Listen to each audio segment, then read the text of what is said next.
You know someone like this. The friend who always has the newest phone.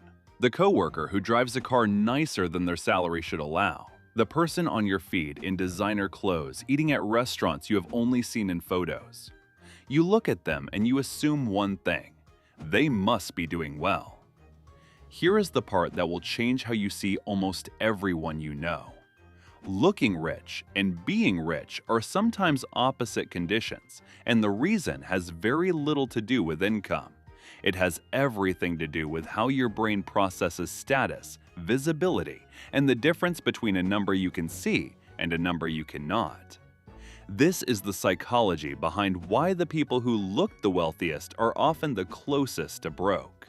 And once you understand it, you will never read a flex the same way again. Start with a basic distinction most people never think about. There is a difference between wealth and income. Income is what flows in. Wealth is what stays.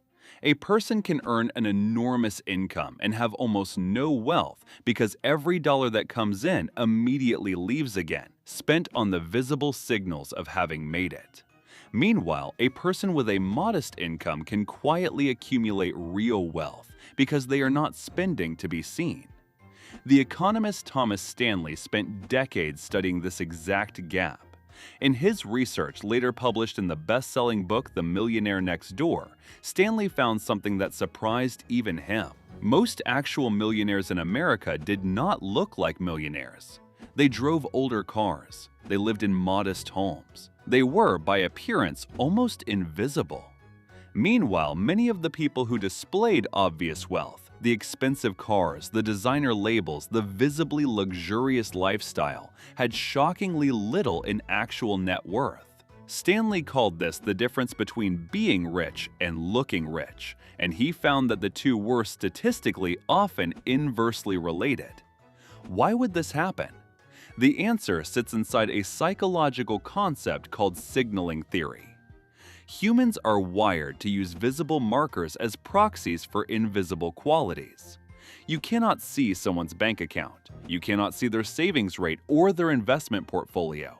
So your brain and everyone else's brain looks for substitutes, visible markers that seem to represent the invisible truth. A nice car becomes a stand-in for financial success. Designer clothing becomes a stand-in for taste and resources. An expensive vacation post becomes a stand-in for a life that is going well. The problem is that signals can be faked, and they are faked constantly because the cost of faking them is often lower than the cost of actually possessing the wealth they imply. A leased luxury car can look identical to an owned one. A credit card can buy the same dinner whether the balance gets paid off or quietly compounds into debt. The signal and the substance have become separated, and most people, most of the time, are only ever looking at the signal. This is where a related concept becomes important. The behavioral economist Robert Frank, who studied what he called expenditure cascades, found that spending is deeply relative, not absolute. People do not evaluate their own spending in isolation. They evaluate it in comparison to the people around them. If your neighbor buys a bigger house, your house suddenly feels smaller, even though nothing about your house has changed. If your coworker shows up in a new car, your own car suddenly feels inadequate, even though it worked perfectly fine yesterday. Frank described this as a kind of arms race, where people are not spending to meet their own needs. They are spending to keep pace with a moving target set by everyone around them.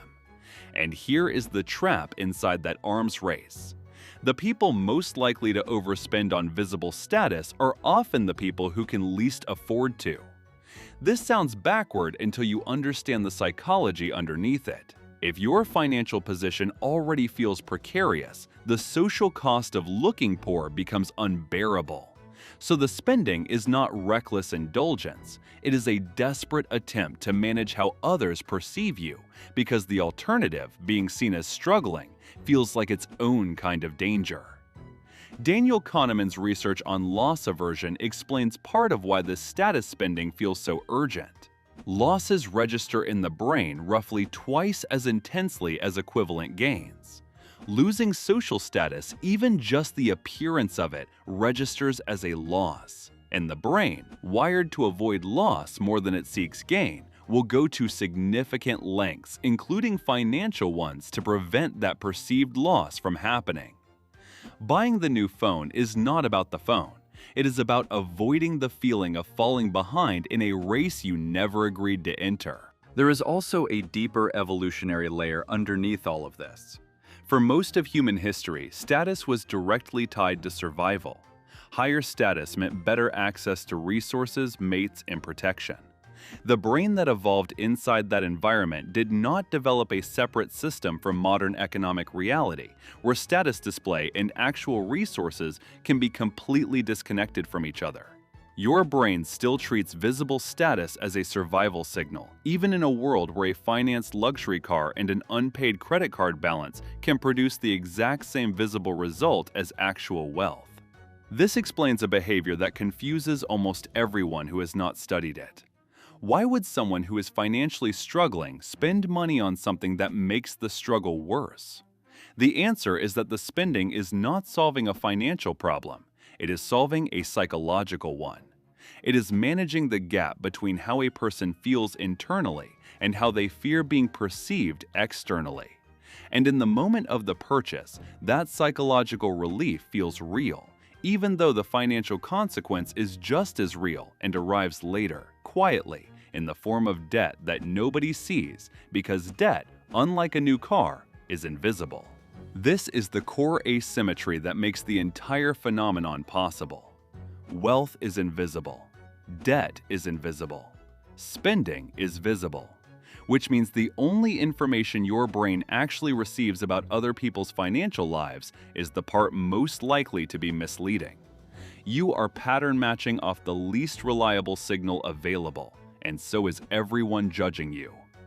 Once you see this clearly, a strange kind of relief becomes available. The pressure to keep up with a visible standard set by other people loses some of its grip, because you understand that the standard itself is built on signals that frequently do not correspond to reality. The coworker with the new car may be 3 months behind on payments. The friend with the designer wardrobe may be one unexpected expense away from real trouble. Their visible signal is not a window into their financial truth. It is, more often than anyone wants to admit, a performance shaped by the same psychological pressures shaping your own spending. This does not mean nobody who looks wealthy is actually wealthy. Plenty of people display visible markers that accurately reflect deep financial security. The point is not that visible wealth is always fake. The point is that visibility tells you almost nothing reliable either way, and the brain's instinct to treat it as reliable information is exactly the instinct worth questioning. The next time you feel that familiar pull, the quiet comparison that creeps in when someone else's life looks shinier than yours, try naming what is actually happening. Your brain is treating a visible signal as proof of an invisible reality it cannot actually access. That signal might be true. It might be completely manufactured. You have no way of knowing, and neither does anyone looking at you. You know someone like this. The friend with the newest phone, the coworker with the nicer car. And now you know something they probably do not. The look of having made it and the reality of having made it are not the same thing, and your brain has been confusing them your entire life.